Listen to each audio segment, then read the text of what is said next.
बिस्मिल्लाहिर्रहमानिर्रहीम। अस्सलाम वालेकुम नाज़रीन, मैं मोहसिन राना, मेरा यूट्यूब चैनल देख रहे हैं। उम्मीद करता हूँ आप सब लोग जहां भी होंगे खैरियत से होंगे। अल्लाह पाक आप सब लोगों को अपने हिफ्ज़ अमान में रखे। नाज़रीन, आज सोमवार का दिन है और सोमवार का दिन चढ़ते ही पाकिस्तान तहरीके इंसाफ के लिए खुशखबरियां ही खुशखबरियां थी। अदालतों से एक के बाद एक रिलीफ पाकिस्तान तहरीके इंसाफ के लिए आज आ रहा था, जिसके बाद अब लगता है कि शहबाज सरकार की छुट्टी होने जा रही है और अनकरीब शहबाज शरीफ साहब जो हैं वो 2 से 3 माह के अंदर वज़ीर आज़म की कुर्सी से उतरने वाले हैं और दिसंबर में पाकिस्तान तहरीक इंसाफ के पास इस हुकूमत की भागदौड़ वापस आने वाली है और इमरान खान दोबारा वज़ीर आज़म बनने जा रहे हैं। इस हवाले से बहुत सी खबरें हैं, बहुत से दावे हैं। ये तमाम खबरें आपके साथ शेयर करूंगा इस वीडियो में। आपसे गुजारिश है कि वीडियो को अंत तक लाजमी देखिएगा। अगर आप लोगों ने अभी तक मेरे यूट्यूब और फेसबुक पेज को फॉलो सब्सक्राइब नहीं किया तो लाजमी कर दें, साथ में बेल आइकन को दबाएं ताकि हर नई आने वाली वीडियो आप तक आसानी से पहुंचती रहे।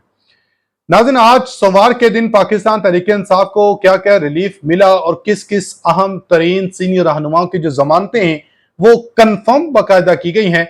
इस खबर पर बात करने से पहले शहबाज सरकार की छुट्टी और जस्टिस मंसूर अली शाह के खड़ा के हवाले से बताता चलो और इमरान खान कैसे अब जो दिसंबर में वज़ीर आज़म बन सकते हैं।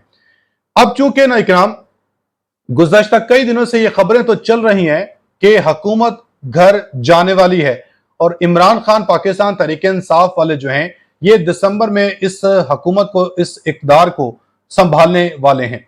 हसद कैसा की जन्म से तो कई दिनों से ये दावा किया जा रहा है कि दिसंबर में हालात ठीक हो जाएंगे, दिसंबर में तहरीक इंसाफ के पास हुकूमत वापस आ जाएगी। और अभी कल ही एक अहम तरीन general, retired general Khalid Naeem Lodhi साहब, इन्होंने एक पैगाम तहरीक इंसाफ को दिया कि वो जनरल इलेक्शन की तैयारी करें और अपने मामलात को, अपनी तवानाई को उस तरफ सर्व करें कि कैसे महंगाई को, इस मुआशी चैलेंजेस को आप लोग हल कर सकते हैं। इस तरफ तवज्जो दें। अनकरीब आपके पास इक़्तिदार आने वाला है और जब इक़्तिदार आपके पास आएगा तो फिर आप कैसे इन हालात में अपने आप को सर्वाइव करेंगे, इस हुकूमत को कैसे लेके चलेंगे, तो इस तरफ आप तवज्जो दें। तो इस वाले से ऐसा लग रहा है कि ताकत और हलकों के दरमियान भी या पावरफुल जो सेक्टर है वहां पे भी ये चीज डिस्कस की जा रही है कि इस हुकूमत के पास अब मजीद इक़्तिदार में रहना कोई जवाज नहीं है, क्योंकि वजीर खजाना मोहम्मद औरंगजेब साहब भी इस हुकूमत की नाकामी को तस्लीम कर चुके हैं। बाकायदा उन्होंने प्रेस कॉन्फ्रेंस करके कहा कि कोई भी मुल्क पाकिस्तान के अंदर सरमाकारी करने को तैयार नहीं। पहले जैसे एक मुल्क मदद को कर देता था तो दिन गुजर जाते थे, दूसरा मुल्क मदद कर देता था तो मजीद 1 साल या 2 साल गुजर जाते थे, तो अब ऐसा नहीं हो रहा। अब वो अयाशियां हुक्मरानों की जो है वो नहीं चल रही। तो इस हवाले से शहबाज सरकार की जो है वो छुट्टी होने जा रही है, क्योंकि पाकिस्तान तहरीक इंसाफ के साबिक रहनुमा और साबिक वफाकी वजीर फवाद चौधरी के जम से एक बहुत बड़ा दावा किया गया है। जस्टिस मंसूर अली शाह के हवाले से गुज़श्ता रोज भी फवाद चौधरी की जानिब से कहा गया कि जब काजी फैज ईसा साहब ने अपॉइंट होना था तो साबिक चीफ जस्टिस उमर अता बंदयाल साहब की रिटायरमेंट से 3 माह पहले ही चीफ जस्टिस काजी फैज ईसा साहब की तैनाती का नोटिफिकेशन हुकूमत की जानिब से जारी कर दिया गया था। तो अब ये इस जो सियासी कशीदगी फैली है इसको कम करने के लिए वज़ीर आज़म और सदर पाकिस्तान जो हैं वो नए चीफ जस्टिस मंसूर अली शाह साहब की तैनाती का बाकायदा नोटिफिकेशन जारी करें। इन्होंने कहा कि मौजूदा हुकूमत जाने वाली है, सिर्फ 3-4 माह ही है, पीटीआई को मुज़ाकरात से इनकार नहीं करना चाहिए। फवाद चौधरी के नाम से तहरीक इंसाफ को ये मशवरा दिया गया। उन्होंने कहा कि जस्टिस मंसूर अली शाह का अगले चीफ जस्टिस का तौर पर फौरी तौर पर नोटिफिकेशन जो है वो जारी होना चाहिए। इन्होंने ये भी कहा कि इडहाक जजेस को सिर्फ ज़ेरे इल्तवा मुकदमात की समाअत करनी चाहिए, सियासी मुकदमात की समाअत करने वाले बेंचेस का हिस्सा बनेंगे तो इनको नुकसान होगा। फिर उधर जो जस्टिस मंसूर अली शाह साहब हैं इनके हवाले से ना इकराम एक बड़ी वारदात सुप्रीम कोर्ट पाकिस्तान में पकड़ी गई, जिस हवाले से बताया गया है कि शहीद अरशद शरीफ का केस कमेटी की मंजूरी के बगैर ही काजी फैज ईसा ने मुस्तकबिल के चीफ जस्टिस की अदालत में लगा दिया। जो केस 5 रुकनी बेंच सुन रहा था वो यहां कैसे लगा, मंसूर अली शाह साहब ने भी इसके ऊपर हैरत का इजहार किया, जबकि हमें हैरत थी कि ये केस 1 साल बाद सुप्रीम कोर्ट में लग कैसे गया। ये जस्टिस मंसूर अली शाह साहब की जानिब से आज इसके ऊपर जो है वो काफी ज्यादा हैरानगी का इजहार किया। तो इसके ऊपर भी नाकाम जस्टिस मंसूर अली शाह ने कहा कि मुकदमा पहले 5 रुकनी बेंच सुन रहा था, गलती से केस 3 रुकनी बेंच के सामने मुकर्रर हो गया। शौकत अजीज सिद्दीकी ने कहा कि जीआईटी को अरशद शरीफ की वालदा की जानिब से दरखास्त दी गई थी। जस्टिस मंसूर अली शाह ने कहा कि मामला अहम है, बेंच दोबारा तश्कील दिया जाएगा। जस्टिस जमाल मंदोखेल और जस्टिस मोहम्मद अली मजहर पहले बेंच में थे। दोनों जजेस की दस्तयाबी पर ही केस दोबारा मुकर्रर होगा।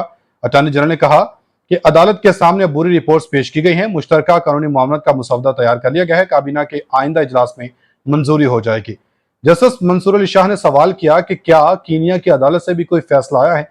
अटॉर्नी जनरल ने बताया कि जी बिल्कुल, कीनिया की अदालत का फैसला भी आ चुका, जिस पर जस्टिस मंसूर अली शाह ने कहा कि अभी हम इस केस के मेरिट्स पर बहस नहीं सुन सकते। वकील शौकत अजीज सिद्दीकी ने कहा कि मैंने एक दरखास्त अरशद शरीफ के खानदान की जानब से दायर की थी। जो लोग पाकिस्तान में दावा करें कि इन्हें कातलों का इल्म है, उनको तो बुलाएं, यानी कि इमरान रियाज खान की जानब से इमरान खान, और जो पाकिस्तान तहरीक इंसाफ के और सीनियर रहनुमा मुराद सईद, इनकी जानब से दावा किया जाता रहा है कि इन्हें इल्म था कि अरशद शरीफ को किसने कत्ल करवाया और कौन इसके पीछे था। तो इन्होंने कहा कि हमने 6 लोगों के नाम भी अदालत के सामने रखे थे। लार्जर बेंच ने दरखास्त नाकाबिल समाअत करार देकर खारिज कर दी थी। अदालत ने करार दिया था कि सुप्रीम कोर्ट एक सहूलतकार का किरदार अदा कर रही है। अब मुझे नहीं मालूम किसे सहूलत फराहम की जा रही है। जस्टिस मंसूर अली शाह ने कहा कि सिद्दीकी साहब, ये एक इंतहाई अहम मामला है जिस पर समाअत होनी चाहिए। वकील शौकत अजीज सिद्दीकी ने कहा कि अदालत 2 हफ्तों के बाद केस को मुकर्रर कर दे। जस्टिस मंसूर अली शाह ने कहा कि जजेस की दस्तयाबी के पेश नजर ही तारीख का तयन किया जाएगा। हम मामला 3 रुकनी कमेटी को भेज देते हैं। सुप्रीम कोर्ट ने समाअत गैर मुअय्यना मुद्दत तक के लिए मुलतवी। तो उधर दूसरी तरफ नाइकराम, जुडिशल कम्प्लेक्स हमला केस में पाकिस्तान तहरीक इंसाफ के रहनुमा उमर अयूब, शिबली फराज समेत दीगर की जमानतें कन्फर्म हो चुकी हैं। इस हवाले से जज ताहिर अब्बास सेपरा ने जुडिशल कम्प्लेक्स हमला तोड़ केस में पीटीआई रहनुमाओं की जमानत की दरखास्त पर समाअत की। वकील बाबर वान ने कहा कि कुछ मुल्ज़मान आज पेश नहीं हो सके, जो पेश हुए उनकी जमानत की दरखास्तों पर फैसला कर दें। जज ताहिर अब्बास सेपरा ने पूछा कि अली मीन गंडापुर पेश नहीं हुए, उनके हवाले से कोई इतला है कि पेश होंगे या नहीं, जिस पर पीटीआई वकीलों ने जवाब दिया कि हम कन्फर्म करके अदालत को आगाह करेंगे। जज ताहिर अब्बास सेपरा ने रिमार्क्स दिए कि आज अली मीन गंडापुर के अलावा जमानत मंजूर नहीं हो सकती। सब मुल्ज़मान एक ही स्टेज पर खड़े हैं। जमानत की दरखास्त खारिज होंगी तो सबके साथ खारिज होंगी। जज ताहिर अब्बास सेपरा ने इस्तफसार किया कि कोई ऐसा फैसला मौजूद है जिसमें इश्तिहारी करार देने के बाद दोबारा जमानत की दरखास्तें ना सुनी जा सकती हों। आपकी तरफ से जमानत की दरखास्तें वापस लेने के बाद भी अदालत दोबारा दरखास्त को सुन रही है। अली मीन गंडापुर के वकील ने कहा कि हाजिरी के इस्तिस्ना की दरखास्त दी जाए। दरखास्त दी और उन्होंने कहा कि इस्तदा है कि अली मीन गंडापुर साहब जो है वो कुरम शहर गए हुए, उधर हालात खराब हैं।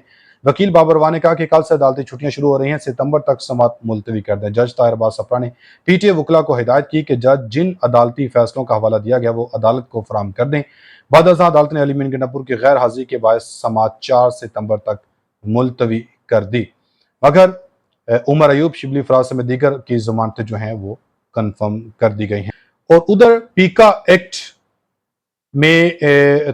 के तहत मुकदमे में PTI social media activist Aruba Komal के जमानत भी मंजूर हो चुकी है। जुडिशल मजिस्ट्रेट शबीर भट्टी ने 50,000 मुचलकों के एवज जमानत मंजूर की और इनको रिहा करने के जो अहकाम है वो जारी किए। उधर इलेक्शन तरमीमी एक्ट के खिलाफ पाकिस्तान तहरीक इंसाफ की दरख्वास्तों पर फैसला महफूज कर लिया गया है।